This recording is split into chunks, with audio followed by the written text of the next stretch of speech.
In a dusty workshop, under the lonely glow of a single bulb, an old inventor named Elias stood defeated. His hands, stained with ink and failure, trembled as he held a soldering iron over his latest creation, a delicate box of brass and wood. He lowered his hand, his spirit as still as the device. On the wall hung his gallery of failures: an egg pillar that left shells, a self-watering can that rusted through, a solar-powered flashlight that never lit up. With a sigh, he opened a ledger to a new page. "Invention log, number 10,000, he whispered. "The oral memory lock. A device to capture a voice. In a box. Hypothesis: it will not work." He spoke into its small horn. "Anna, my sunrise. Today we fed the ducks." He flipped a switch. The gears whirred, clicked, and then a puff of smoke. Failure, just as he expected. He mounted it on the wall, the 10,000th monument to a wasted life. Just then, his answering machine blinked. A cold voice announced his funding was cut. It was over. A soft knock at the door revealed his granddaughter, Anna, clutching a notebook. She didn't see the junk.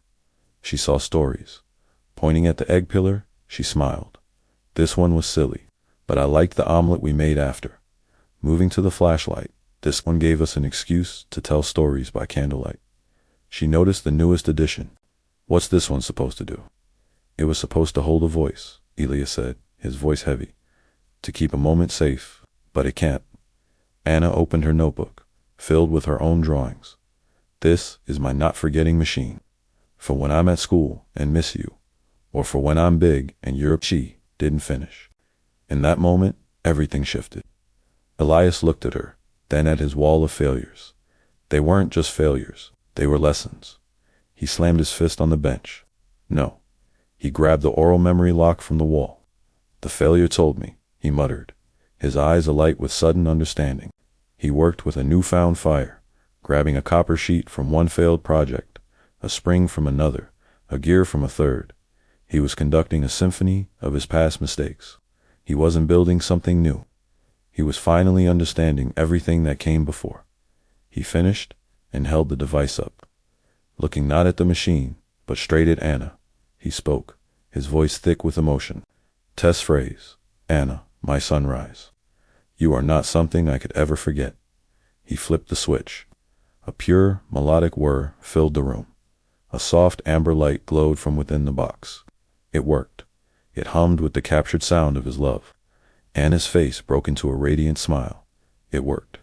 Your not forgetting machine worked. Elias looked at his 9,999 failures on the wall. They weren't a gallery of shame anymore. They were the foundation. He turned to a fresh page in his ledger. His hand, now steady, wrote a new title: Invention Log Number 1. His journey wasn't about failure or success. It was about learning to see. If this story resonated with you, remember that every step, even the ones that feel like failures, are part of the path forward. Thanks for watching. Please like and subscribe for more stories that inspire.